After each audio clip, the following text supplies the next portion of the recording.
Bismillahirrahmanirrahim. Assalamualaikum warahmatullahi wabarakatuh. Alhamdulillahirrabbilalamin. Salatu wassalamu ala asrafil anbiya wal mursalin wa ala alihi washabihi ajmain. Amma ba'du. Alhamdulillah, puji syukur kita panjatkan kehadirat Allah Subhanahu wa taala yang telah melimpahkan nikmat karunia-Nya kepada kita semua sehingga kita dapat bertemu dalam talk show spesial Tahun Baru Islam 1445 Hijriah. Selawat serta salam semoga senantiasa tercurahkan kepada uswah hasanah kita, Khotimul Anbiya Nabi Muhammad SAW. Semoga kita semua adalah umatnya yang senantiasa menegakkan, menjalankan sunnah-sunnahnya, dan semoga di akhirat kita mendapatkan syafaatnya. Amin ya rabbal alamin.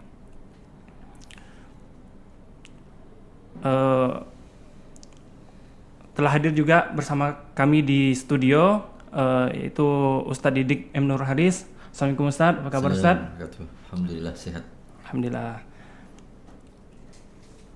Ya, kami ucapkan juga selamat bergabung kepada Bapak Ibu dan seluruh hadirin yang menyaksikan live YouTube Stikes Yarsi Pontianak. Baiklah, talk show spesial Tahun Baru Islam 1445 Hijriah ini mengusung dengan tema dengan semangat Tahun Baru Islam, kita bentuk generasi yang unggul dan islami. Baiklah Ustadz, nanti untuk teknisnya itu kita akan membahas ada beberapa poin Ustadz yang akan kita bahas, yaitu yang pertama memahami tahun baru Islam, kemudian bagaimana mengembangkan generasi yang unggul, kemudian bagaimana mengintegrasikan teknologi dengan nilai-nilai Islam, kemudian yang pembahasan terakhir itu bagaimana mengembangkan generasi yang unggul dalam lingkungan pendidikan. Nah, berikut saya akan bacakan biodata singkat atau CV singkat dari narasumber kita. Nama Dr. Didik M. Nur Haris LC.MSh.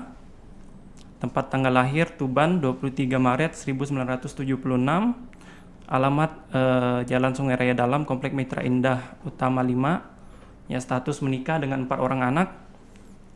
Aktivitas saat ini dosen agama Islam Politeknik Negeri Pontianak ya Ustaz ya.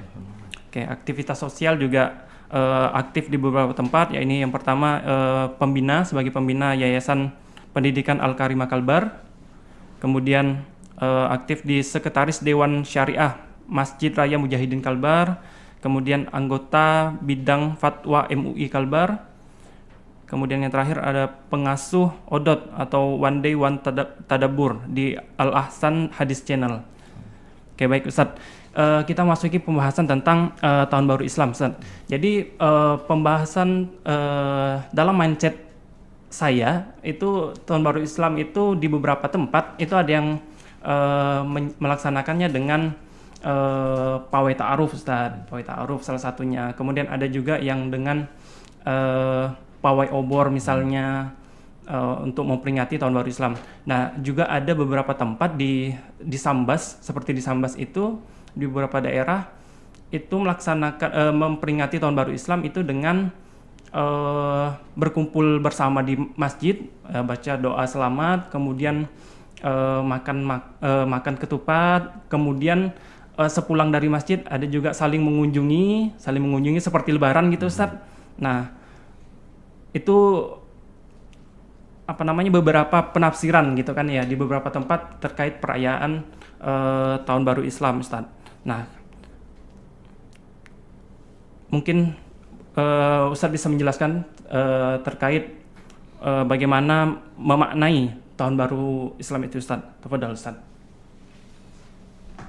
Baik, bismillahirrahmanirrahim. Assalamualaikum warahmatullahi wabarakatuh. Innal hamdalillah nahmaduhu wa nasta'inuhu wa nastaghfiruh wa na'udzu billahi min syururi anfusina wa min sayyiati a'malina may yahdihillahu fala mudilla lahu wa may yudlil fala hadiya lahu. Asyhadu an la ilaha illallah wahdahu la syarika lahu wa asyhadu anna Muhammadan abduhu wa rasuluh la nabiyya ba'dah. Allahumma shalli ala nabiyyina Muhammad wa ala alihi wa sahbihi wa sallim ajma'in, amma ba'du. Sebelum saya mulai, yang seluruh para peserta baik secara offline yang ada di studio, ini terkhusus yang teristimewa moderator kita, alhamdulillah. Juga tidak lupa seluruh staf atau para dosen, para pimpinan ya di lingkungan Stikes Yarsi yang tidak dapat saya sebutkan satu persatu, dan seluruh mahasiswa dan mahasiswi Stikes Yarsi yang dirahmati Allah Subhanahu wa taala, dan seluruh pemirsa maupun peserta di YouTube ya, channel yang ada di Stikes. Mudah-mudahan kita semuanya mendapatkan rahmat dan keberkahan daripada majelis yang mulia ini. Pertama tentu kita panjatkan puji syukur kehadirat Allah Subhanahu wa taala. Salam dan salawat mari kita sampaikan kepada Nabi Allah Muhammad sallallahu alaihi wasallam, keluarga, para sahabat serta seluruh umatnya hingga akhir zaman. Tentu yang pertama kita mengucapkan dan sama-sama memberikan tahniah ya kepada seluruh kaum muslimin dan muslimat memasuki tahun baru Islam ya, 1445 Hijriah. 1 Muharram, hari ini kita sudah masuki tanggal 3 ya. 3 Muharram ya, 1445 Hijriah. Mudah-mudahan seluruhnya kita berharap ya dengan tahun baru, dengan tahun di mana Allah Subhanahu wa taala memanjangkan umur adalah harapan dan juga doa yang terbaik. Dan ingat bahwa Allah tergantung prasangka baik kita ya. Kalau kita insya Allah berharap kebaikan, maka insya Allah yang akan kita dapatkan adalah kebaikan demi kebaikan. Oleh karena itu kita yakin bahwa ekspresi dari kaum muslimin ya dalam menyambut, merayakan ya tahun baru Hijriah ini dengan berbagai macam kegiatan, acara, program-program yang seluruhnya sesungguhnya ingin mengambil satu momen ya yang bersejarah ya, sebagaimana sahabat Umar ibn Khattab ya dahulu yang pertama kali kemudian meletakkan hijriah Nabi SAW atau hijrahnya Nabi SAW sebagai awal perubahan, karena sejarah yang begitu besar ya, momentum yang sangat-sangat utama ya, yang kemudian dalam sejarahnya tercatat sehingga terjadinya perubahan demi perubahan, dari kelemahan kepada kekuatan ya, dari kemunduran menjadi kemajuan ya, dari lemah menjadi kuat ya, dari sedikit lalu kemudian menjadi besar ya. Dan itu ternyata diawali dari sejarah hijrahnya Nabi Shallallahu Alaihi Wasallam ke kota Madinah. Itulah yang membuat kemudian sahabat Umar untuk mengenang ya daripada momentum itu adalah menjadikan satu hijriah ini dimulai dari hijrahnya Nabi Shallallahu Alaihi Wasallam ke kota Madinah. Tentu spiritnya bagi kita adalah spirit perubahan, kemajuan, perbaikan. Nah disinilah ya mungkin ekspresi kebahagiaan di kalangan kaum muslimin ya beragam ya. Ada yang sekedar dengan pawai ta'aruf, obor keliling ya, atau mungkin sekedar makan-makan dan lain sebagainya. Tentu bagi kita ketika kembali kepada nilai-nilai dasar ya dari ajaran Islam, memang tidak ada secara khusus ya, memang tidak ada secara khusus seperti apa seharusnya kita menyambut. Sehingga ini wilayahnya merupakan wilayah muamalah. Kalau dalam bidang hukum itu wilayah muamalah. Nah, tentu sesuatu yang leluasa. Yang terpenting jangan kehilangan momentumnya. Jadi bahwasanya momen hijriah ini harus dijadikan sebagai sebuah momentum. Apakah kita mau pawai ta'aruf atau kita mau sekedar makan-makan dan doa, termasuk juga aktivitas-aktivitas yang muaranya sesungguhnya kita berharap memberikan sinyal, mengirimkan satu pesan utama ya.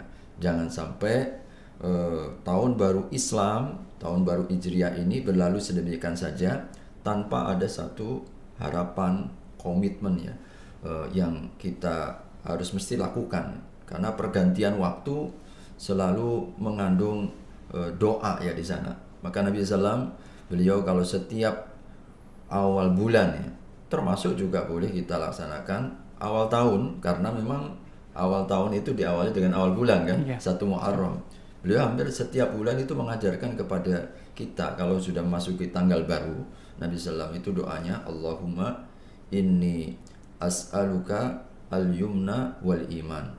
Ya Allah, aku mohon kepadamu, ini Allahumma adkhilhu alaina, ya Allah masukkan aku ke dalam bulan ini, tentu juga tahun ini, apa, al-yumni wal iman, yaitu keamanan dan juga iman, wassalamati wal islam, keselamatan dan juga Islam, kemudian dan terbebas ya daripada syaitan ya, dan juga mendapatkan ridha Allah Subhanahu wa taala. Ini diantara isi kandungan doa-doa yang seluruhnya adalah harapan, di mana Nabi ketika ada perubahan-perubahan waktu ini mesti harus dijadikan sebagai sebuah momentum kita untuk menapaktilasi, kita muhasabah diri, kita melakukan introspeksi ya, agar ini kita jadikan sebagai titik tolak, batu pijakan kembali menyusun rencana-rencana ke depan. Nah, ini yang menjadi intinya di situ. Sehingga program apapun dipersilahkan, tapi jangan menghilangkan substansi ya. Pesan di mana spiritnya Nabi ternyata doa. Spiritnya Nabi adalah harapan. Spiritnya Nabi ketika masuki tahun baru maupun juga awal bulan itu adalah doa-doa yang dipanjatkan kepada Allah Subhanahu wa taala. Maka kalau kemudian kita hanya sekedar hura-hura atau sekedar foya-foya, senang-senang dan bahagia, maka kita menghilangkan dari substansinya. Momennya itu tidak kita jadikan sebagai sebuah momentum. Nah, ini yang harus membedakan umat Islam ketika merayakan tahun baru Hijriah dengan mungkin yang lain ketika merayakan tahun baru begitu. Maka yang harus membedakan adalah prinsip bahwa kita umat Islam ini umat yang memiliki satu misi, satu tugas dan tanggung jawab masa depan. Dan sehingga ini yang menjadi bahan evaluasi kita, intinya adalah bagaimana agar tahun ini harus lebih baik dari tahun lalu. Nah, jadi intinya di situ ya. Mudah-mudahan ya melalui program yang kita laksanakan ini juga menjadi spirit kembali bagi kita ya, bagi teman-teman dan juga seluruh pemirsa ya, agar kita pun juga turut serta menjadikan momentum 1445 Hijriah ini sebagai sebuah sarana kita untuk mengupgrade ya, meningkatkan kualitas diri kita, berusaha untuk mengunggulkan diri kita. Maka ingat, perubahan hanya akan selalu diawali dari komitmen diri dulu. Allah tidak akan merubah keadaan kita sampai kita mau merubah keadaan diri kita. Nah, ini kita pijakannya adalah membangun kesadaran ini. Jadi membangun kesadaran agar tahun baru ini adalah momentum kita untuk mulai bergerak dan jangan berhenti. Kita harus dinamis ke arah yang lebih baik. Saya kira itu mungkin inti ya dari bagaimana kita membangun atau kita maknai ya tahun baru Islam ya, ketika kita dipanjangkan umur, kita diperbaharui kembali waktu dan juga tahun ini. Wallahu a'lam. Oke, baik. Jadi Ustaz, banyak beberapa mungkin masyarakat lah ya, ada beberapa di tempat justru malah melakukan sebaliknya gitu ya Ustaz ya. Justru tahun baru Masehi dirayakan dengan semeriah mungkin, malah jadi momentum untuk berkumpulnya sama keluarga, momen acara bakar-bakaran misalkan. Nah, justru masalahnya adalah tahun baru Islam malah dilupakan atau mungkin dianggap acara yang biasa saja gitu Ustaz. Nah, jadi itu. Jadi jangan sampai kita terlarut gitu sampai melupakan gitu ya Ustaz ya. Jadi kalau saya lihat sih memang karena wilayah ini adalah wilayah yang memang tidak ada ketentuan khusus ya di dalam atau tidak ada aturan-aturan khusus ya di dalam Islam sehingga masuk dalam wilayah muamalah, tetapi jangan sampai kemudian momen yang berharga sehingga oleh sahabat Umar bin Khattab pun juga diletakkan untuk mengingatkan spirit utamanya ya. Kenapa kemudian tahun baru Islam itu dimulai dari hijrahnya Nabi SAW. Program apapun tapi ujung dan muaranya itu harus mampu untuk ada target gitu, walaupun makan-makan misalkan atau bakar-bakar, tapi makan-makan dan bakar-bakarnya itu ujungnya apa? Misalkan untuk merekatkan kembali persaudaraan, untuk menghimpun kembali mungkin rasa ukhuwah ya, dan seterusnya. Artinya jangan hanya sekedar sebuah acara yang sifatnya kosong dari nilai, karena kita ini kan umat yang diberikan oleh Allah Subhanahu wa taala keistimewaan dengan tanggung jawab. Nah, tanggung jawab ini kuntum khairu ummatin. Kita ini sebaik-baik umat, dan kebaikan sebagai khairu ummah itu tidak serta-merta diberikan. Tapi memang ada tanggung jawab yang Allah sebut ta'muruna bil ma'ruf wa tanhauna 'anil munkar wa tu'minuna billah. Itu kan minimal itu ya. Kita punya tanggung jawab untuk menebar kebaikan. Maka kita mengenalkan ya, ya terutama saat misalkan ya hari ini orang sudah mulai melupakan sejarahnya sendiri. Jadi banyak yang tidak kenal siapa sahabat-sahabat Nabi, apa yang pernah berjalan ya dalam sebuah sejarah terbaik ya, kegemilangan ya umat ini. Maka tentu ini waktunya ya kita untuk mengupas, kemudian mengungkapkan ya, kemudian membuka begitu. Jadi membuka bagi mereka bagaimana agar cinta kembali ya dengan sejarah masa kegemilangan, masa keemasan, sehingga Allah Subhanahu wa taala banggakan mereka. Disebut mereka sebagai khairu ummatin radhiyallahu anhum wa radu'an. Itu adalah sebutan-sebutan yang sangat luar biasa. Nah, tentu momentum seperti ini yang mudah-mudahan salah satunya adalah mengingatkan kembali tentang bagaimana perjalanan sejarah umat Islam yang pernah mampu meretas ya zaman, sehingga kurang dari 50 tahun ini Allah Subhanahu wa taala bukakan ya bumi dan seisinya ini, dari yang namanya di Cordoba ya Spanyol sampai kemudian di dataran Cina. Ini pernah Islam begitu luar biasa menyebar sampai ke ujung dunia ini, barat sampai timur. Nah, ini yang mungkin spirit ini yang juga jangan sampai dilupakan ya. Wallahu a'lam. Oke, baik Ustaz, terima kasih Ustaz. Kita memasuki pembahasan berikutnya Ustaz. Jadi ketika berbicara tentang spirit untuk membangkitkan kembali semangat Islam, tentu kita tidak bisa terlepas dari yang namanya pemuda Ustaz. Nah, kemudian pertanyaannya adalah bagaimana mengembangkan generasi yang unggul itu Ustaz? Ya, bicara tentang pemuda ini bicara masa depan ya, dan mereka ini adalah pilar terbesar ya, dan tumpuan yang sangat utama dalam rangka untuk membangun sejarah masa depan. Karena itu Nabi SAW juga sangat-sangat melihat ya potensi ini, sehingga beliau secara khusus memberikan sebuah penghargaan yang sangat tinggi ya, sehingga mengatakan ata'ani syabab wa khalafani syuyukh. Dulu kami yang pertama-tama membantu yang terdepan, yang mereka berada pada garis terdepannya, berjuang bersama Nabi, beriman yang pertama, rata-rata adalah kalangan para pemuda.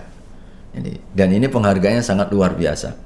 Bagaimana jiwa pemuda yang penuh dengan idealisme, lalu puncak-puncaknya kekuatan, mampu untuk disalurkan ya, dalam rangka untuk membina kebaikan. Nah, ini tentu menjadi tantangan kita bersama ya, di mana memang anak muda ya, generasi muda ini selalu menjadi objek. Jadi objek sasaran kebaikan maupun juga keburukan. Dan ini yang harus disadari ini. Posisi kita insya Allah kita ini generasi muda semua ya. Jadi walaupun ada yang baru kepala 3, kepala 4, saya sudah kepala 4 ini. Mungkin dosen-dosen ada juga sudah mulai kepala 5 dan seterusnya. Tapi nggak boleh kita merasa tua juga ya. Lebih baik kita ini semangatnya semangat muda, tapi walaupun usia kita tua dibandingkan kita ini sebenarnya masih muda, tapi semangatnya udah macam orang tua yang tidak ada kita ini merasa lemah. Maka ini peran penting yang harus kita ambil, dan momentum tahun baru ini selalu menjadi salah satu titik tolak kita lah, bahan renungan kita. Kira-kira apa yang akan kita berikan untuk masa depan kita?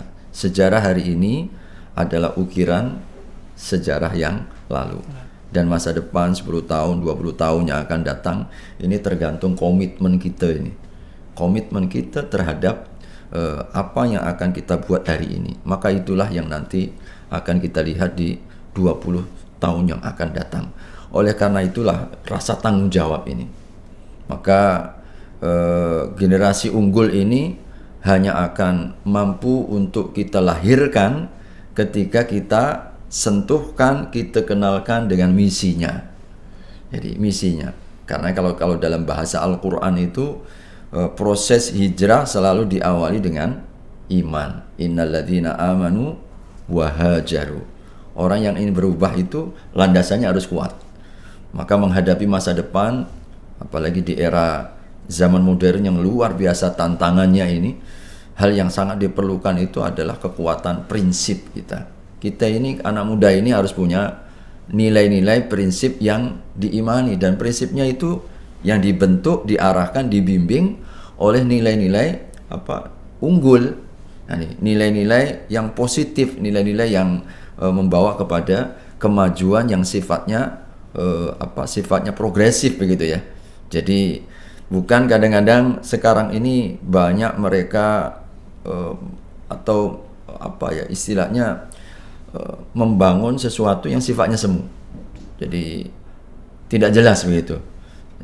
Jadi kadang-kadang hanya sekedar ikut-ikutan. Oh, sana seperti ini, akhirnya kita seperti ini. Ini akibat apa? Karena tidak punya prinsip. Oleh karenanya modal utama pembentukan dan lahirnya generasi unggul masa depan itu mereka-mereka yang memiliki nilai-nilai keimanan.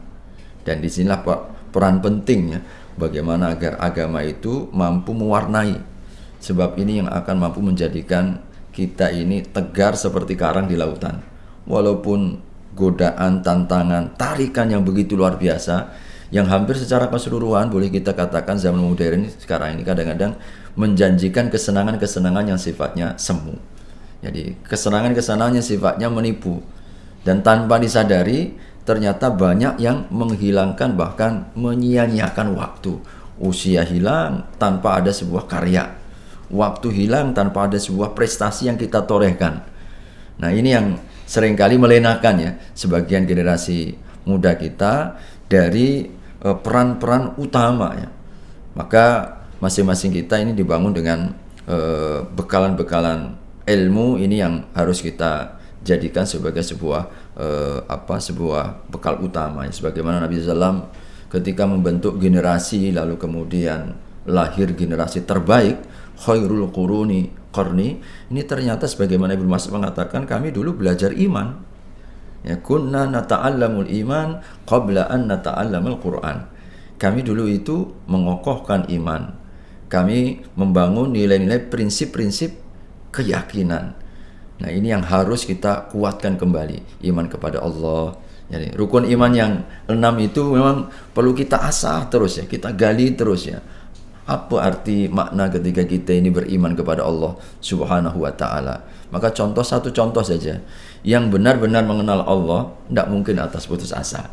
Ini kan modal luar biasa ini. Banyak hari ini kadang-kadang anak-anak muda, generasi kita ini generasi yang lemah, rapuh ya. Mereka tidak memiliki daya juang yang kuat. Jadi karena apa? Kadang-kadang dibentuk dan melihat atau situasi kondisi zaman yang lebih menjanjikan kepada kesenangan-kesenangan sesaat, sehingga tidak punya nyali begitu, tidak memiliki sebuah daya juang yang mantap ya. Artinya dibentuk dengan kemanjaan. Jadi dimanjakan dengan zaman. Nah, ini kan kita merasakan semua, tidak ada satupun sejarah besar, pejuang-pejuang besar, orang-orang besar yang dibentuk dengan kenyamanan. Seluruhnya adalah dibentuk oleh waktu-waktu yang penuh dengan perjuangan dan nilai-nilai yang besar. Nah, ini yang spirit hijrah, spirit perjuangan Nabi, ini harus kita maknai itu. Dan ini lahir dari nilai-nilai keimanan kita. Jadi kita yakin kepada Allah Subhanahu wa ta'ala, maka ini yang akan memberikan sebagai kekuatan. Saya kira ini modal utamanya ada di moralitas, di prinsip-prinsip keimanan. Kita kembali kepada nilai-nilai prinsip dasar ya, ketauhidan kita kepada Allah Subhanahu wa ta'ala. Nah, yang kedua tentu spirit perjuangan ini atau spirit tahun baru Islam bagi generasi muda ini juga harus semakin menambah kekuatan, semangat, mengasah ya semua potensi yang Allah karuniakan. Jadi para anak-anak muda ini harus yakin ya bahwa Allah Subhanahu wa taala telah memberikan kepada kita karunia kesempurnaan. Tidak ada ciptaan Allah yang cacat, tidak ada ciptaan Allah yang salah. Dan masing-masing kita ini membawa potensi dan talenta kita. Masing-masing kita ini punya keistimewaan dan keunggulan. Nah, tugas tanggung jawab kita ini apa? Selama dalam perjalanan hidup ini kan bagaimana mengembangkan, bagaimana menumbuhkan. Nah, ini perlu perlu sebuah kekuatan ilmu, kekuatan keterampilan ya yang kita harus lakukan secara terencana. Jadi bukan secara natural alami begitu. Sebab kalau seperti itu ya kadang-kadang munculnya pun akan lambat. Jadi oleh karenanya memang direncanakan dan masing-masing kita jadi harus merencanakan itu. Sehingga surat Al-Hasyr ya ayat yang ke-19 itu mendorong kepada kita bahkan bagian dari nilai ketakwaan loh. Jadi ya ayyuhalladzina amanu taqullaha wal tanzur nafsum ma qaddamat lighad. Itu ayatnya adalah nilai-nilai ketakwaan itu ternyata implementasinya salah satunya adalah merancang kehidupan kita. Apa sekiranya yang akan kita lakukan di hari esok? Apa yang mau kita torehkan, mau kita lukiskan, mau kita berikan ya untuk masa depan ini. Nah, ini pertanyaan inti ya dari spirit. Ya mudah-mudahan dengan kita bertanya masing-masing kira-kira 5 tahun ke depan seperti apa. Nah itu kita rancang dari sekarang sehingga kita perlu apa keterampilannya, ilmu apa yang mau kita kuasai, bekal-bekal utama kita dalam kehidupan yang seluruhnya adalah rasa tanggung jawab kita yang dimana Allah Subhanahu wa taala di dalam kehidupan ini kan sudah memberikan tanggung jawab kita namanya khalifah ya. Khalifah itu kita diberikan tanggung jawab untuk mengelola menurut potensi dan kemampuan yang kita berikan. Maka kalau kita nggak masalah dari sekarang berarti kita berkhianat ini. Jadi maka saya mendorong ya kepada semua teman-teman ini dimanapun posisi kita, insya Allah di situ sesungguhnya letak nilai perjuangan kita. Jadi untuk kehidupan kita secara khusus, tapi juga sesungguhnya bagi seorang muslim, generasi muda Islam ini masa depan. Dan Allah Subhanahu wa taala tidak menilai ya. Tidak menilai artinya apapun kita ya. Tapi adalah kesungguhan kita, mujahadah kita. Nah, ini yang nantinya Allah Subhanahu wa taala akan berikan nilai. Saya kira itu mungkin secara umum ya bagaimana kemudian kita atau kita ini menyadari tentang jati diri kita. Jadi banyak di antara anak muda hari ini yang tidak mampu menemukan jati dirinya yang dibangun dari nilai-nilai yang bersumber ya keimanan ini. Wallahu a'lam bishawab. Jadi ini cukup menarik Ustaz terkait tentang mengasah potensi yang Allah berikan. Jadi setiap makhluk itu Allah berikan semua potensinya masing-masing. Nah, sementara fenomena yang kita hadapi saat ini itu banyak kita kenal kaum muda saat ini tuh kaum rebahan. Nah, jadi apa-apanya tuh diserahkan dan berpegang teguh bahwa semua akan indah pada waktunya, Ustaz. Nah, bagaimana menyikapi fenomena kaum rebahan ini, Ustaz? Ya, jadi generasi kalah sebenarnya kalau saya melihat seperti itu. Mereka menyerah dengan situasi. Dan tidak ada satupun sejarah yang lahir dari orang-orang yang memiliki mental pecundang ya, kalau kita katakan seperti itu, tapi tidak melihat dari dirinya sendiri. Bahkan kadang-kadang kita ini kemajuan, kemudian juga perubahan itu tidaklah diwariskan ya, tetapi kita yang kemudian berjuang untuk diri kita sendiri. Maka dalam Al-Quran itu banyak ya disebutkan la tukallafu illa nafsak. engkau itu tidak dibebankan kecuali dirimu sendiri. Maka kita pun juga ditanamkan tentang rasa tanggung jawab yang sifatnya pribadi. Yani bahwasanya dalam Al-Quran itu la taziru waziratun wizra ukhra, ya. Kita tidak akan dibebankan dengan beban orang lain, sebab nanti hisabnya kita ini masing-masing. Artinya bahwa kesadaran akan potensi diri yang harus kita kembangkan itu sangat dikuatkan. Nah, ini yang jangan sampai kemudian kita itu pasrah menyerah dengan keadaan tanpa ada sebuah usaha. Bahkan ya, ketika kita menghadapi satu masalah, kita menghadapi satu kesulitan, sesungguhnya adalah cara Allah, ya. Cara Allah itu kalau kita sadari, ya, bahwa masalah itu adalah anugerah. Ketika kita mendapatkan tantangan, itu adalah pemacu kita agar kita lebih baik. Sebab biasanya kita ini kalau nggak ada tantangan, kita akan merasa ya lemah, malas, menyerah. Kita akan menjadi orang-orang yang kerdil. Nah, disinilah ya pentingnya ya bagaimana kita ini jangan sampai kemudian tadi menjadi generasi yang rebahan istilahnya. Ya, kaum rebahan. Kaum rebahan. Ya, kaum rebahan ya. Tapi ini baru istilah baru sebenarnya. Rebahan macam rebah begitu ya. Iya. Kaum rebahan yang tidak mau bergerak ya. Nah, ini kan salah satu dampak kalau boleh kita katakan ekses ya kemajuan yang kadang-kadang yang negatif saja yang diambil. Maka ini penting ya, jangan sampai kita harus seimbang begitu.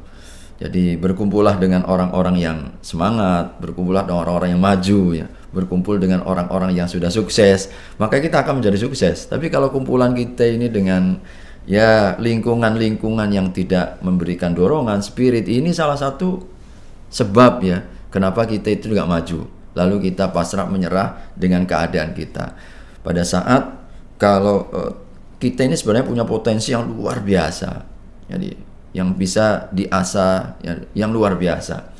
Ya, ini saya pun juga tidak selalu mengikuti ya, tapi bisa salah jadi satu spirit sisi yang lainnya. Ini kan lagi rame-rame katanya siapa itu yang AGT, siapa namanya itu? Katanya dapat, itu kan spirit misalkan, iya, anak muda yang dengan kekurangan talenta ya. Jadi ternyata ketika diasah satu sisi suara itu ya, suara di sisi ternyata juga bisa melejit begitu maksudnya. Artinya satu potensi ketika kemudian kita kembangkan, ternyata juga Allah Subhanahu wa taala jadikan sesuatu yang membanggakan. Apalagi kita yang diberikan oleh Allah kesempurnaan, maka jangan pernah kalah dan menyerah dengan keadaan. Jadi selalu jadilah kita ini yang lebih baik dan lebih baik.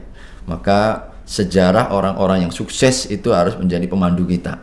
Jadi maka kalau baca-baca ini teman-teman yang mahasiswa-mahasiswi ya, jadi bacaan itu yang membuat kita itu punya motivasi begitu.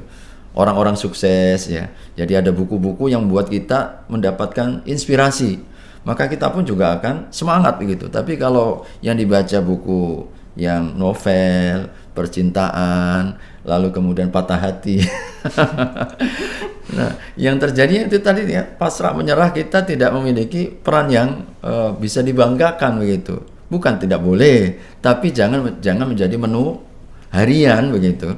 Jadi itu hanya sekedar mungkin sampingan saat-saat kita dalam down, saat kita mungkin lagi sedang mengalami jatuh perasaan yang jatuh.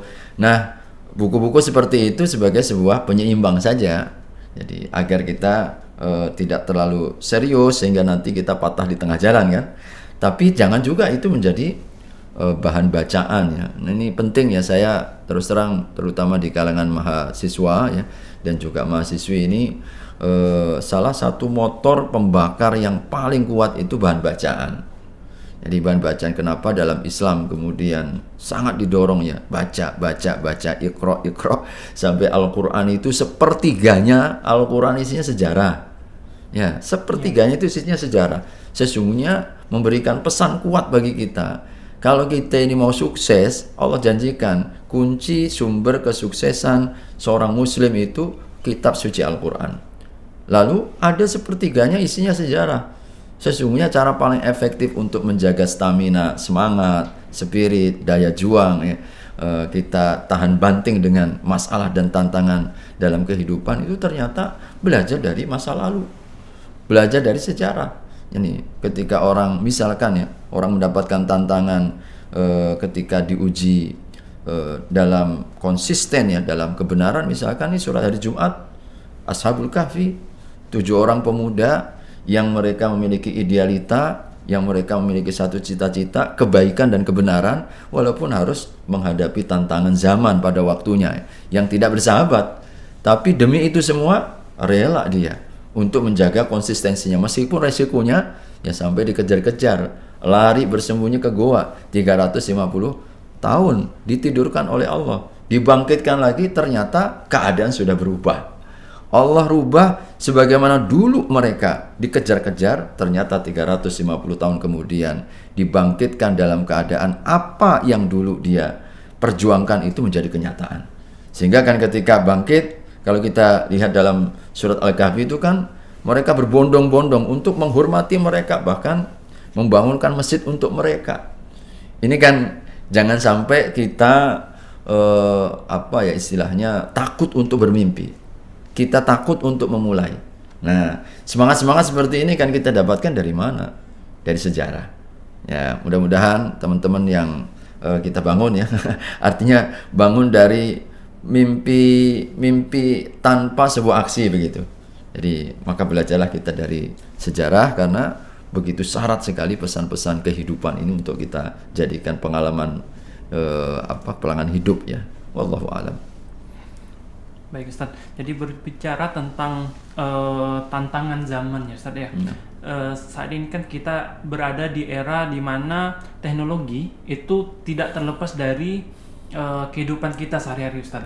Bahkan mungkin anak yang berusia 2 tahun itu sudah bisa buka handphone sendiri, buka cari tontonannya sendiri.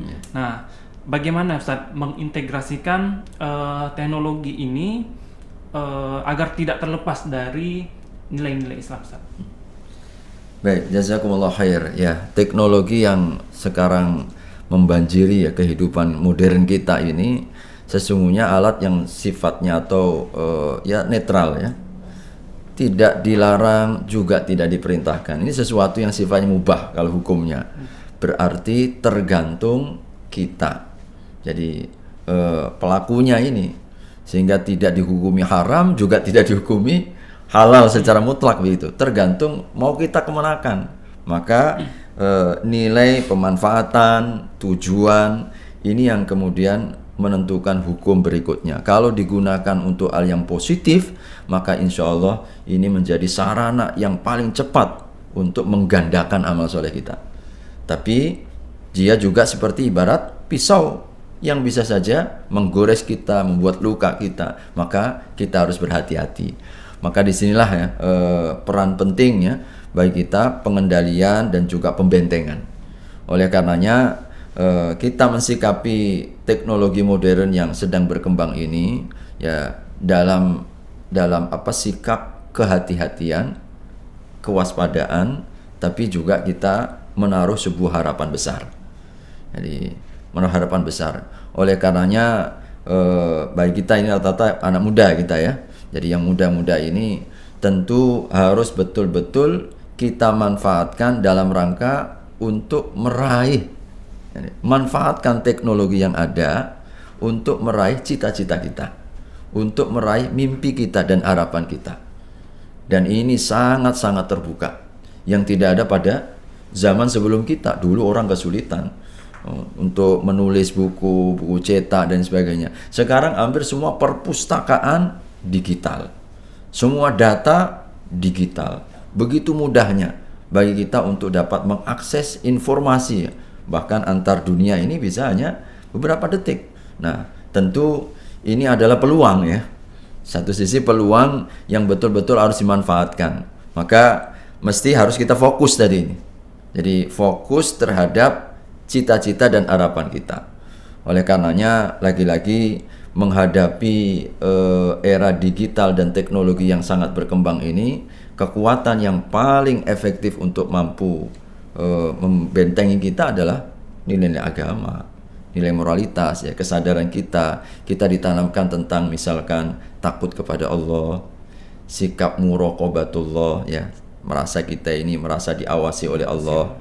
Lalu kemudian juga kita punya harapan ya, bahwa ternyata misalkan ini kita kajian ini lebih panjang umurnya nanti daripada kita, maka amal jariah terbuka.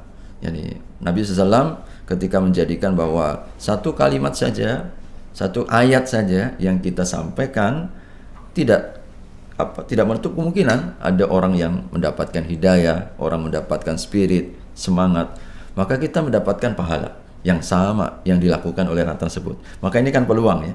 Jadi intinya kita harus bijak ya. Dengan teknologi ini kita harus bijak untuk memanfaatkan, dan kebijaksanaan kita itu lahir dari satu kesadaran akan nilai-nilai yang kita imani, bahwa umat Islam memiliki misi. Jangan sampai dengan teknologi kita menjadi hina, kita menjadi jatuh. Jadi padahal teknologi ini bisa kita manfaatkan untuk mampu sebesar mungkin ya mengasah talenta kita, jadi memberikan yang terbaik dalam kehidupan kita. Maka kesadaran ini yang harus kita miliki. Jangan sampai ya, sering kita juga diingatkan teknologi gadget kita ini ya, ada HP, ada macam-macam sarana, TikTok, YouTube, Twitter ya kan, lalu mengalihkan, jadi mengalihkan dari tugas utama kita ya, sebagai seorang mukmin dalam kehidupan ini. Jangan sampai kemudian gara-gara HP sholatnya ditinggal, Qur'annya nggak ada, zikirnya nggak ada, dan membuat akhirnya ini kan sudah banyak diingatkan kita ya hari ini bahwa HP ini ternyata bisa juga membuat hal yang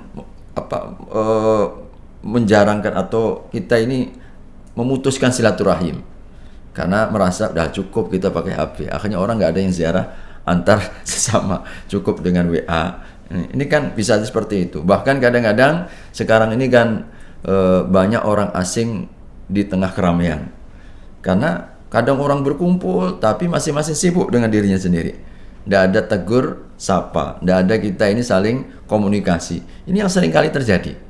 Nah ini kan yang menyadari hal ini ya, dan juga jangan sampai ini tugas utama misalkan mahasiswa, jadi sangat mungkin hilangnya semangat dan spirit ini karena terlalu tergantung dengan teknologi yang sekarang ini. Sehingga sekarang ini kan yang pernah dicanangkan ya, kalau tidak salah 2019 ya, di negeri Jepang sendiri, era kita sekarang ini adalah era 5.0 ya.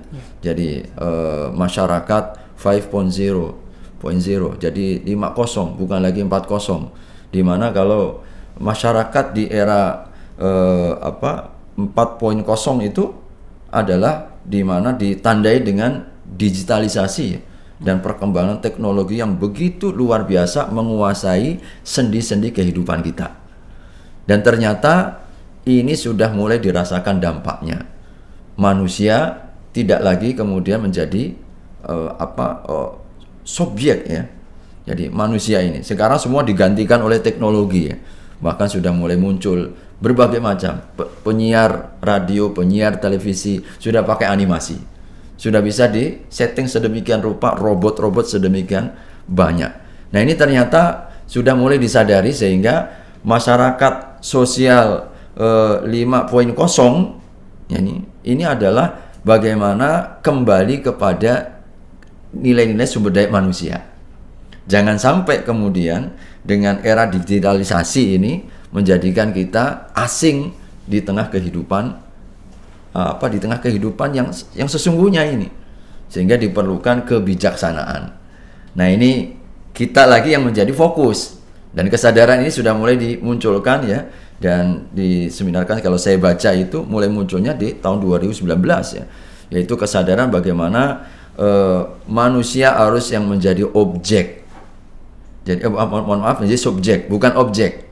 Jadi kita yang harus menjadi subjek, kita lah yang mengendalikan teknologi, kita yang kemudian mengendalikan waktu ini, bukan diserahkan kepada teknologi. Nah di sini penting peran-peran kembali nilai-nilai keimanan, akhlakul karimah, moralitas, agama itu menjadi sangat urgent. Jadi sehingga di masa-masa kemajuan seperti ini, mereka yang akan menang, akan sukses adalah salah satunya mereka yang dekat ya dengan nilai-nilai moralitasnya. Apa yang sering dikembangkan oleh Pak Regi Nadjar dengan SQ itu kan, spiritual question, itu memang tetap saja terus up to date ya. Jadi senantiasa sangat-sangat terdepan ya dalam hal ini. Secanggih apapun agama ini adalah modal utama kita ya. Wallahu a'lam bishawab. Baik Ustaz. Jadi tentang teknologi tadi banyak juga orang yang memanfaatkannya untuk media dakwah ya Ustaz ya. Yeah. Nah, jadi bukan hanya sekedar share informasi, tapi juga sebagai ladang peluang besar ya Ustaz ya. Peluang besar untuk kita bisa lebih menarik lebih banyak peserta, lebih banyak peminat gitu kan Ustaz ya, untuk bisa mengenalkan gitu ya Ustaz ya, kepada dakwah, kepada jalan agama Islam Ustaz. Ya saya kira setuju sekali ya. Artinya teman-teman semua kita yang hidup di era teknologi yang tidak seperti dulu bapak-bapak kita. Bahkan saya merasa ya, saya mungkin yang sekarang sudah umur 47 tahun ya, 47 tahun, anak-anak kita, saya punya anak, sudah ada yang kuliah, ada yang masih SMA, tapi kecanggihan dalam memanfaatkan digital ini kalah jauh ya. Saya kadang belajar dari mereka ya, ini bagaimana memanfaatkan, fasilitas ini, fasilitas, ternyata pembelajaran sangat cepat ya. Saya kira juga teman-teman di mahasiswa juga seperti itu. Kadang kita ini generasi yang lalu tidak mengupdate, bahkan upgrade-nya ini terkesan lambat begitu. Dengan teknologi ada fasilitas-fasilitas itu. Nah, oleh karenanya mari kita bijaksana ya dalam memanfaatkan ini, dan kita jadikan peluang-peluang teknologi sekarang ini dengan semua bentuknya ini sarana kita untuk berbuat baik yang tidak ada pada zaman dulu. Jadi sehingga spiritnya kita, misalkan kalau kita misalkan mau sekarang kan zamannya orang untuk istilahnya membuat vlog kan begitu kan. Spiritnya jangan hanya sekedar harus ada nilai pesan lah. Buat vlog tertentu kita buat mengabadikan. Jangan hanya seperti umumnya orang yang tidak ada misinya, tidak ada nilai. Untuk apa kira-kira kita ini buat vlog ini? Menyebarkan apa? Sebab kalau tidak nanti akan dituntut kita. Apalagi kalau nilainya yang negatif, sekedar hura-hura atau menyakiti orang dan lain sebagainya. Maka ini peluang amal baik kita untuk mendorong misalkan teman-temannya di CRC, mungkin yang di perawatan, mungkin di di beberapa jurusan yang ada di sini kan, farmasi dan seterusnya.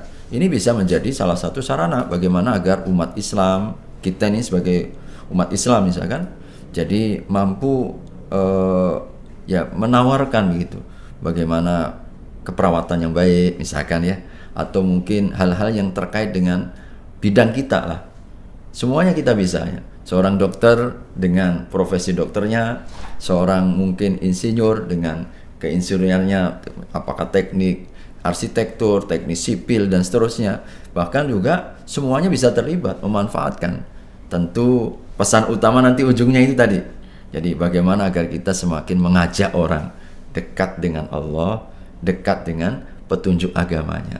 Nah, kalau itu insya Allah nilai dakwahnya ini luar biasa. Nah, ini jangan sampai hilang ini ya, terkait dengan perkembangan teknologi ini ya.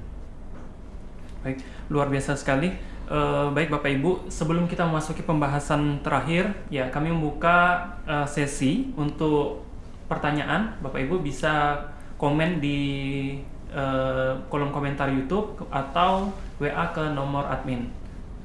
Ya, jadi Ustadz, kita memasuki pembahasan terakhir, ya ini bagaimana membangun generasi yang unggul dalam lingkungan pendidikan Ustadz. Jazakumullah khair. Ya, salah satu pengembangan diri yang paling efektif ya ketika kita lakukan secara terstruktur ya.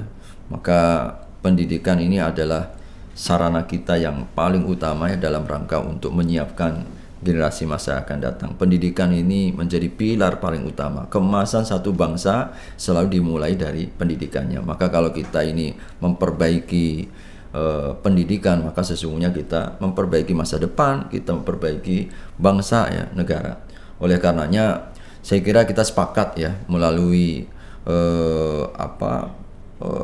pendidikan ini yang harus kita bekerja sama, berkolaborasi, bersinergi dengan seluruhnya ya.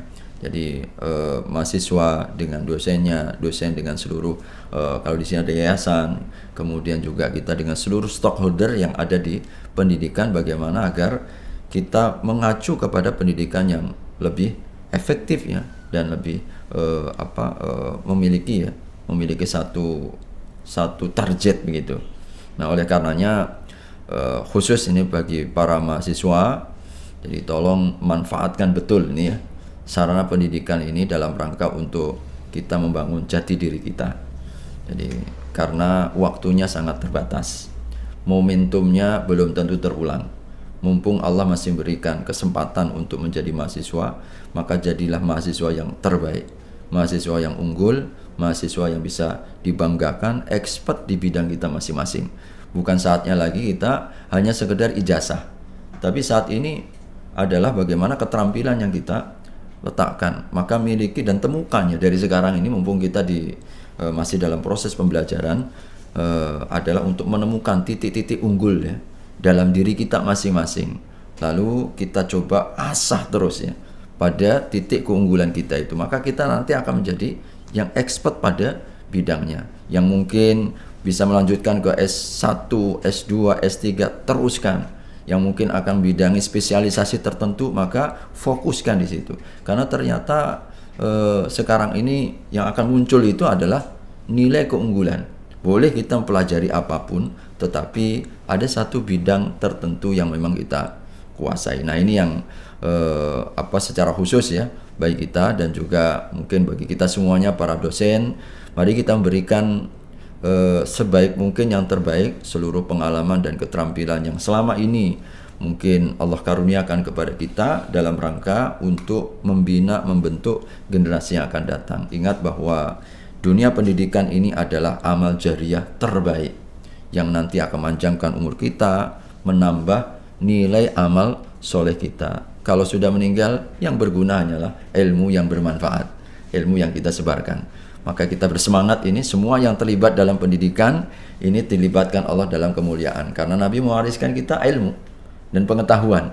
Maka ketika kita ini berusaha untuk memajukan, mengunggulkan semua peran kita, kita coba fokuskan pada bidang ini, tentu insya Allah ini yang akan mengangkat derajat ya masa depannya insya Allah. Wallahu a'lam bishawab. Oke, syukran Ustaz. Luar biasa sekali pembahasan kita dari awal tadi terkait tentang memahami makna Tahun Baru Islam, kemudian mengembangkan generasi yang unggul, kemudian mengintegrasikan teknologi dengan nilai-nilai Islam, kemudian yang terakhir ini membangun generasi yang unggul dalam lingkungan pendidikan. Baik, kami buka sesi tanya jawab untuk para audiens yang menyimak di channel YouTube Stika Siarsi Pontianak. Silakan ditanyakan di kolom komentar atau melalui chat WA admin Stika Siarsi Pontianak.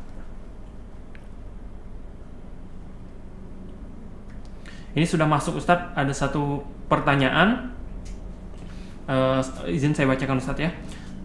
Pertanyaan pertama, tadi Ustadz menyampaikan tahun baru Hijriah itu adalah momen hijrahnya Rasulullah SAW. Nah, saat ini banyak gerakan-gerakan yang disebut hijrah, ada hijrah ekstrem dan lain-lain dan sebagainya.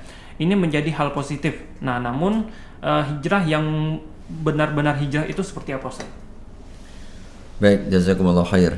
Ya, kita patut syukuri dan kita banggakan ya gelombang kesadaran ya dari generasi muda kita ini tumbuh begitu luar biasa dan begitu pesat ya, di mana munculnya komunitas-komunitas yang sasarannya dan juga arahnya adalah agar anak-anak muda ini ada nilai-nilai perbaikan ya. Spirit hijrahnya kan itu kan, ya, spirit hijrahnya itu adalah perbaikan dari yang dahulu mungkin kurang baik menjadi yang lebih baik, kemudian menyatukan semua potensi itu dalam rangka untuk kita menjaga istiqomah. Karena yang terpenting itu ternyata memang bukan hijrahnya. Semangat hijrah bagus, tapi yang jauh lebih penting lagi adalah menjaga komitmennya untuk tetap berhijrah. Maka ini yang menentukan adalah lingkungan.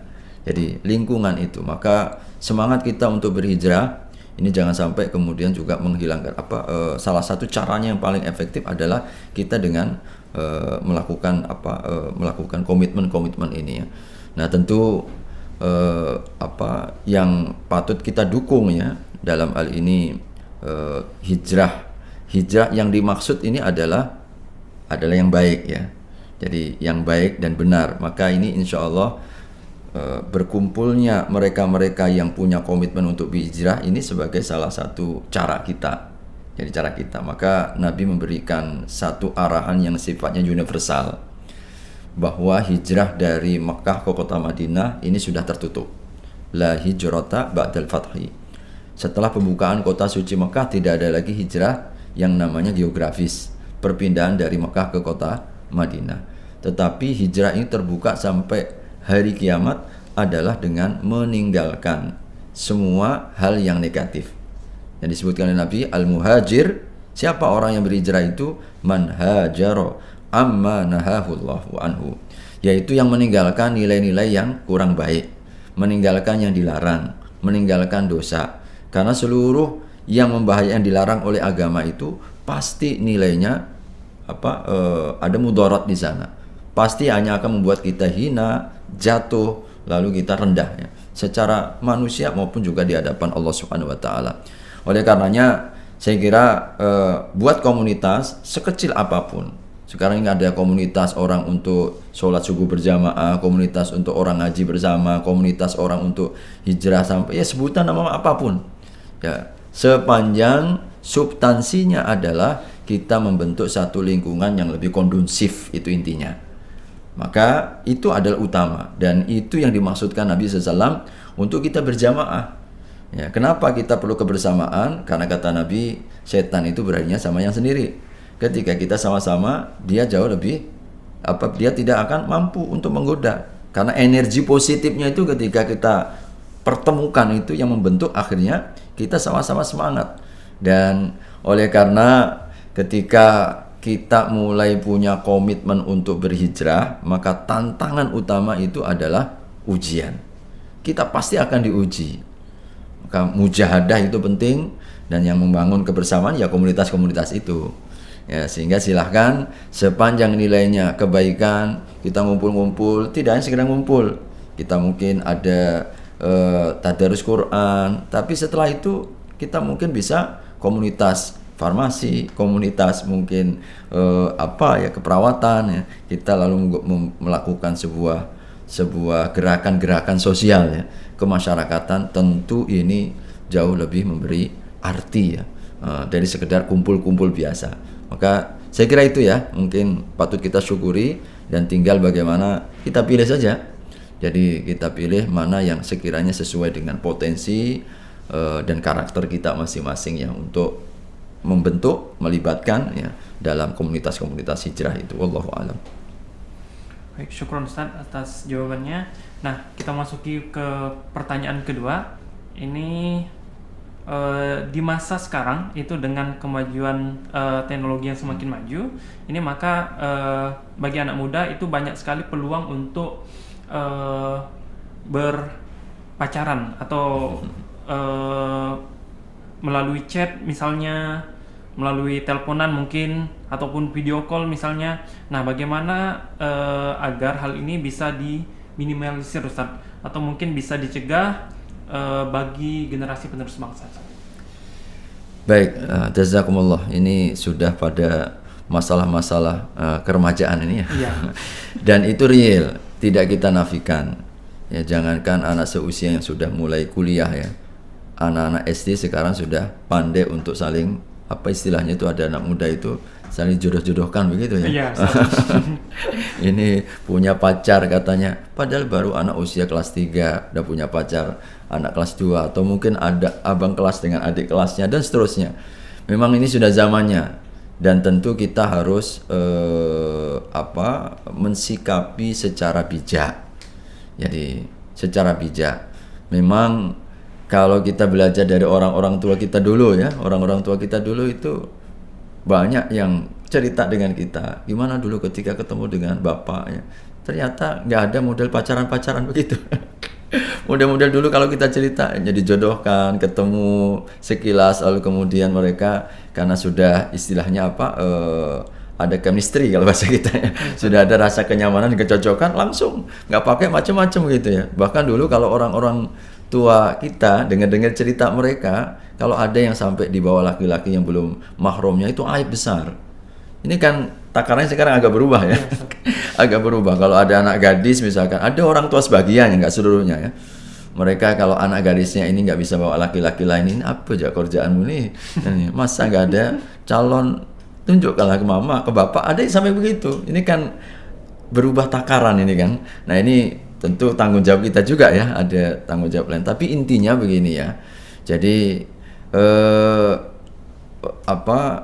ketika kita punya misi yang jelas, ya, kita punya satu obsesi ya dalam kehidupan, ini salah satu sarana ya yang paling efektif salah satunya ya.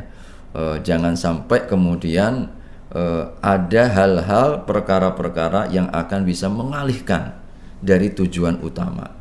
Saya sering ya di kelas-kelas itu menyampaikan ya satu pesan lah begitu ya, bahwa kita ingatkan ya bagaimana pengorbanan orang tua, bagaimana jerih payah orang tua yang begitu luar biasa, harapan orang tua, doa-doa orang tua itu ketika menguliahkan kita ini dikuliahkan bukan dengan gratisan kan, mereka itu penuh keringat, perjuangan siang jadi malam demi kita. Jadi agar kita sukses, agar kita mendapatkan sarjana. Nah ini kadang-kadang perlu kita ingatkan bagaimana perjuangan mereka. Jangan sampai tugas utama kita sebagai mahasiswa ini lalu berubah sehingga hilang karena di perjalanan ini mulai tidak sedikit ya kita dapatkan cerita-cerita nyata. Bahkan saya pernah melihat secara langsung ya, karena ada yang sampai bunuh diri kan, seperti itu kan, lalu dicari di samping jasadnya itu. Kami pernah mengalami itu dan pernah kami kemudian evaluasi. Salah satunya adalah karena kecemburuan, patah hati karena secara kertasnya itu sebagai sebuah protes terhadap pacarnya, ya kan? Ini kan naif yang begini nih. Jadi dan ini akibat apa? Padahal dia tugas utamanya adalah mahasiswa, kan begitu kan? Jadi tugas mahasiswa artinya kenal sih boleh, tapi jangan kemudian kita membahayakan diri kita. Maka kalau kita kembali kepada prinsip-prinsip agama, bolehkah kita ini ya sekedar chatting silaturahim ya secara umumnya ya nggak ada masalah. Tapi jangan sampai kemudian baper gitu ya, bawa perasaan. Ya artinya urusannya ya urusannya artinya kita kalau konsisten dengan tujuan kita ya sekedar tujuan itu. Nah ini memang tidak mudah ya. Tidak mudah, apalagi di tengah pergaulan ya, dalam tanda kutip kita ini kan terbuka begitu kan, laki perempuan yang namanya, apalagi di masa-masa kuliah itu kecenderungan fitrah laki dan perempuan sudah ada. Jadi oleh karenanya pastikan masing-masing kita itu punya visi. Jangan sampai lah gara-gara mungkin pergaulan laki perempuan yang dengan terbukanya era teknologi ini mengalihkan dari tujuan kita yang utama. Jadi jangan sampai prestasi kita jatuh, belajar kita jadi lemah, lalu kemudian kita ini gagal apalagi ya. Gagal hanya gara-gara itu tadi. Jadi penyakit-penyakit hati. Nah ini tentu naif ini. Tentu naif bagi kita, sehingga bijaklah kita ya dalam mensikapi ini. Kalau kita ya amannya sih ya, kalau memang sudah kita udah siap ya sudah nikah saja kan gitu kan. Kalau sudah siap itu jauh lebih baik kan begitu kan, lebih utama ya, sehingga akan lebih menenteramkan hati dan juga membangun visi bersama gitu. Tapi kalau tidak ya memang ya sekedarnya tadi itu ya kalau memang chatting, kalau memang kita ini telepon dengan apapun ya mudah-mudahan kita bijak dalam mensikapi, tidak kemudian secara total kita larut begitu, sehingga mempengaruhi sekali ya daripada cita-cita kita, bahkan mungkin proses belajar kita nih. Wallahu alam. Syukron Ustaz. Jadi jangan sampai menyengaja gitu Ustaz ya, chat lawan jenisnya dengan ada maksud tertentu, atau kalau bahasa anak sekarang tuh modus Ustaz. Ya, ada setuju, modus. Sepakat, iyalah. Ya, artinya pandai-pandailah kita untuk saling menjaga kecuali kalau memang udah serius ya sudah, datangnya saja orang tuanya kan. Itulah jauh lebih gentleman ya, insyaallah. Wallahu alam. Oke, mungkin kita pertanyaan terakhir Ustaz. Ini lebih ke etika Ustaz. Etika penggunaan teknologi digital di era sekarang Ustaz, apalagi di mana eranya berita itu kita sangat sulit membedakan mana yang benar dan mana yang hoax seperti itu Ustaz. Nah, mungkin bisa disampaikan Ustaz bagaimana etika bermedia sosial atau menggunakan teknologi sesuai dengan syariat Ustaz. Baik, barakallahu fikum ya.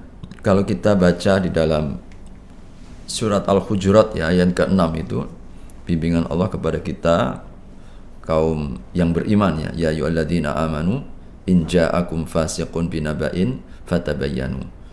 Wahai orang-orang yang beriman, kalau kalian mendapatkan berita dari orang fasik ya, maka hendaklah kalian senantiasa cross check ya, istilahnya tabayyun, mempertegas betul atau tidaknya kebenaran berita itu. Artinya di era teknologi yang terbuka ini dan berita informasi yang begitu luar biasa, memang kita diarahkannya oleh agama ini untuk selektif.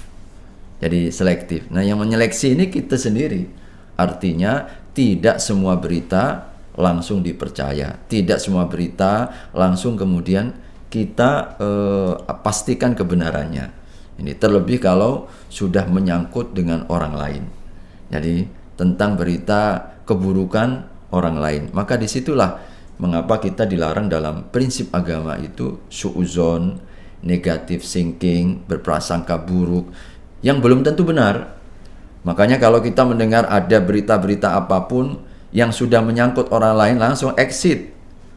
Karena kita apa kepentingan kita? Kecuali kalau kepentingannya para ulama itu membolehkan, pertama kalau untuk mendapatkan hukum dan status hukumnya. Kasus seperti ini gimana status hukumnya? Nah, itu boleh. Jadi, atau yang kedua memang untuk kepentingan hukum. Nah, kita ini bukan juga memberikan status hukum, tidak juga kita ini dalam posisi terkait dengan mungkin kesalahannya itu. Kalau kita hanya main share saja, nah tentu ini yang akan ya dalam tanda kutip ya meracuni pikiran manusia.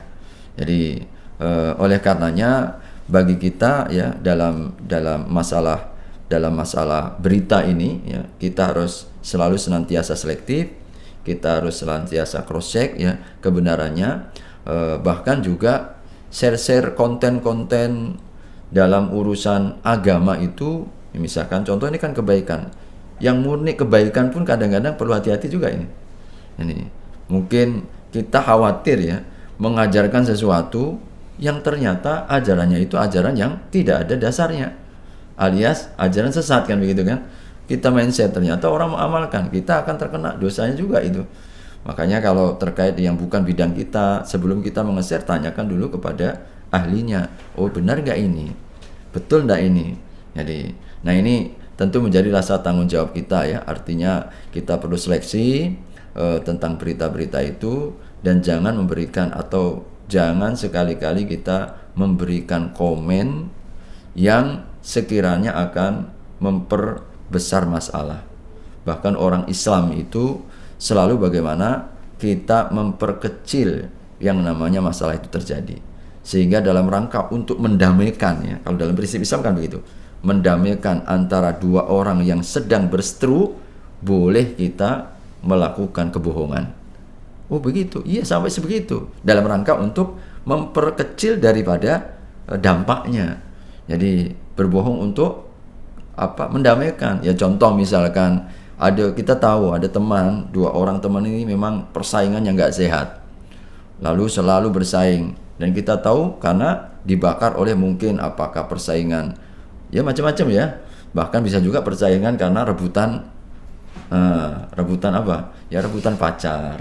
Bisa juga karena rebutan yang lain. Ini kadang-kadang pemicunya macam-macam. Nah tentu bagi kita, ketika kita selaku teman dan juga kawannya ini, tugas utamanya bukan memperuncing, istilahnya membakar emosi atau menyulut kecurigaan. Dalam kondisi seperti ini bahkan boleh kita bohong. Kalau misalkan teman kita itu curhat dengan kita, begini, lalu teman yang lain itu yang sedang berseteru dengan temannya itu tanya, apa dikatakan? Kita katakan yang baik-baik. Padahal sesungguhnya kan dia bilang tentang saudaranya itu yang buruk-buruk. Nah, bohong dalam seperti ini boleh. Jadi dianjurkan ya dalam rangka untuk mendamaikan. Itu artinya kita juga dalam bermedia sosial harus bijak bahwa lahir dari satu komitmen kita ya.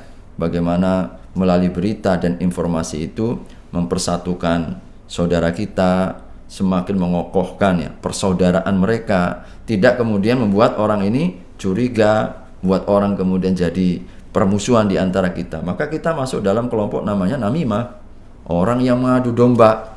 Jadi Rasulullah SAW sudah menegaskan la yadkhulul jannata namam, orang yang suka mengadu domba tidak akan pernah masuk surga. Takut kita kan mengadu domba, bukan memperkecil. Nah ini di sini penting ya bagi kita untuk meng-cross check, memastikan tidak langsung kita main share, main kirim dan lain sebagainya. Saya kira itu secara umumnya ya. Baik, syukran Ustadz atas jawabannya. Tadi saya menangkap sedikit terkait tentang berbohong untuk kebaikan Ustadz. Jadi saya pernah membaca Ustadz, ada satu di sebuah buku, sepertinya hadis gitu Ustadz, saya lupa. Jadi berbohong misalkan kepada istri, tapi untuk kebaikan itu dibolehkan Ustadz. Apakah benar seperti itu Ustadz? Baik, ya. Salah satu di antara yang disampaikan oleh para ulama-ulama kita ketika bentuk ya gambaran ya kebohongan yang dibolehkan itu ketika untuk kemaslahatan. Nah, dulu ada namanya Ummu Sulaim. Ummu Sulaim ini suaminya sedang berjihad, lalu anaknya sakit sangat keras ya hingga akhirnya meninggal. Ya, tanpa disangka ternyata sang suami pulang pada saat anaknya meninggal. Ini kan masalah besar kan, lama perjuangan kalau kemudian pas letih-letihnya sampai di rumah mendengar berita anak meninggal ini kan bisa memicu kemarahan dan emosional. Maka kepandaian Ummu Sulaim ini ketika ditanya oleh sang suami saat pulang itu bagaimana keadaan anak kita, maka sang istri pun mengatakan anak kita sudah lebih tenang daripada sebelumnya, karena beliau mendengar sakit kan, lebih tenang, lebih baik daripada sebelumnya. Tidak disangka kalau sebenarnya sudah meninggal, sehingga dia happy saja, tidak ada satu hal perkara yang mencurigakan, hingga akhirnya pagi harinya baru terbuka bahwa anaknya itu meninggal. Tapi dengan bahasa yang di pengantar ya, Ummu Sulaim itu mengatakan, abang, kira-kira kalau kita dititipi barang orang itu ngambil barangnya, marah nggak gitu? Ya nggak boleh marah kan itu bukan barang kita. Maka begitulah kemudian sang istri pun mengatakan, abang, anak kita ini titipannya Allah, semalam sudah dipanggil oleh Allah Subhanahu wa taala. Maka sang suami pun mau marah gimana? Tapi sempat mengadukan kepada Rasul, sudah berbohong. Maka Nabi bahkan kemudian mendoakan, mudah-mudahan Allah berkahi malam harimu. Jadi subhanallah, ini contoh bagaimana kebohongan yang akan kepada suami istri. Ya kalau dalam implementasi boleh. Jadi seorang suami atau istri berbohong demi untuk keharmonisan rumah tangga, ini di antara perkara yang dibolehkan. Jadi janganlah seorang suami terlalu jujur. Kalau misalkan masakannya kurang asin, masakannya nggak layak untuk dimakan, ya jangan jujur. Kalau ditanya gimana bang? Oh mantap ya, luar biasa, belum pernah saya menemukan selezat makanan yang adik buat ini. Oh siapa yang nggak bangga kan? Ya seperti Nabi lah, ketika beliau disuguhkan, Siti Aisyah lupa masukkan gula yang dimasukkan garam. Nabi menikmati saja. Ketika ditanya gimana wahai Rasul, ya, minumannya, Nabi diam sambil senyum saja. Ketika dirasakan ternyata asin, beliau yang kemudian baru sadar. Tapi Nabi nggak pernah kemudian marah. Nah, ini contoh-contoh bagaimana kita memuji mungkin penampilannya, memuji bagaimana suami dipuji, suami juga memuji istri dan seterusnya. Nah, ini tentu sangat utama ya, insya Allah kalau dalam hubungan suami istri ini salah satu cara ya kita untuk membangun samawa kata orang sekarang ya, insya Allah. Wallahu a'lam bishawab. Syukron jazakallah khair Ustadz. Tibalah kita di penghujung perbincangan Ustadz. Jadi sedikit saya bacakan kesimpulan terkait tentang tema kita ya, semangat tahun baru Islam, kita bentuk generasi unggul dan Islam ya Ustadz. Ya, yang pertama bagaimana kita memaknai tahun baru Islam ini, jangan sampai kita kehilangan spirit kemajuan seperti itu dan berlalu tanpa ada harapan gitu ya Ustaz ya, tanpa ada doa, tanpa ada hanya ikut-ikutan saja. Nah, kemudian bagaimana kita mengembangkan generasi yang unggul. Nah, bahwa di setiap kita itu memiliki tanggung jawab untuk semua generasi. Nah, dan setiap kita itu diberikan potensi yang luar biasa oleh Allah Subhanahu wa taala. Tinggal bagaimana kita merancang, mengasahnya. Nah, kemudian ini menjadi tugas kita, bagaimana kita merancang kehidupan kita, rencana kita 10 tahun ke depan, rencana kita 5 tahun ke depan, seperti itu. Nah, kemudian bagaimana mengintegrasikan teknologi dengan nilai-nilai Islam. Nah, teknologi yang ada pada saat ini sebenarnya adalah peluang besar yang bisa kita manfaatkan.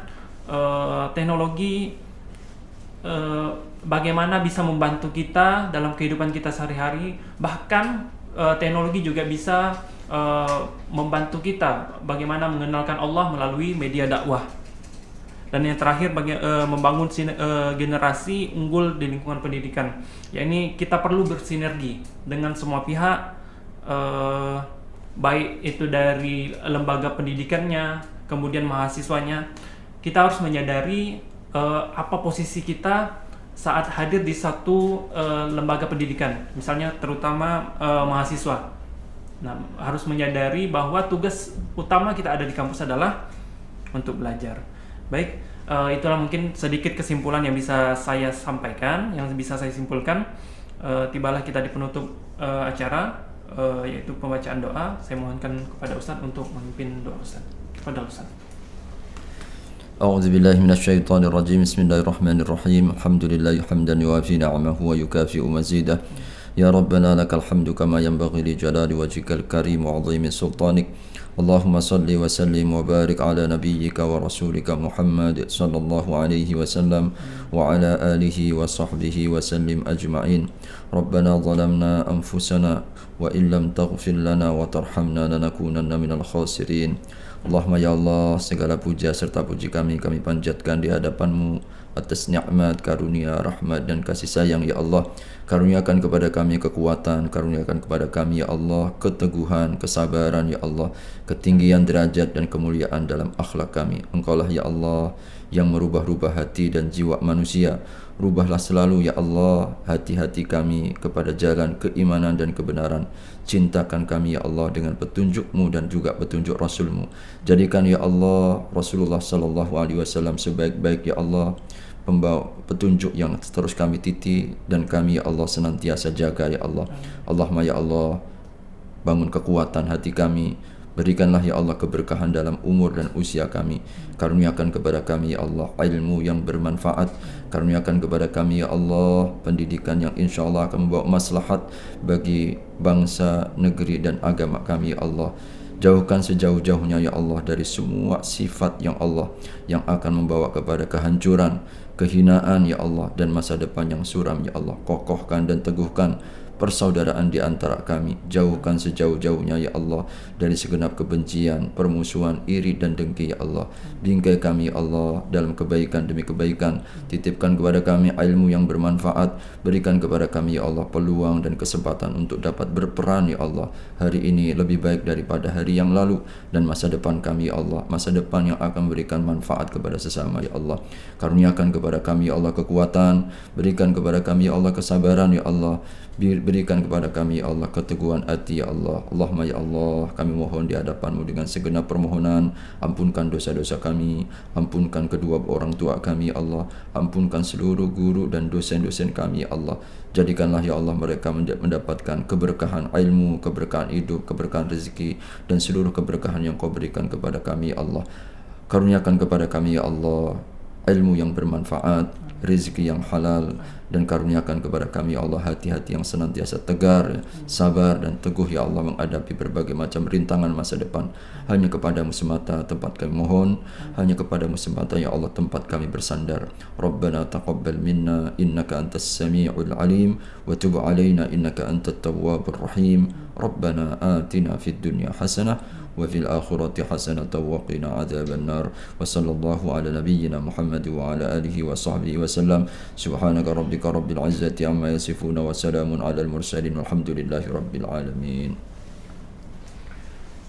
Sekali lagi syukran jazakallah khair kami ucapkan kepada Ustadz selama talk show ini berlangsung. Akhir kata, saya selaku host Feby Purwanto dan seluruh tim yang bertugas mohon maaf atas segala kekurangan dan kehilafan. Yang benar datangnya dari Allah Subhanahu wa taala, yang salah datangnya dari pribadi yang berbicara. Afwan minkum. Wassalamualaikum warahmatullahi wabarakatuh.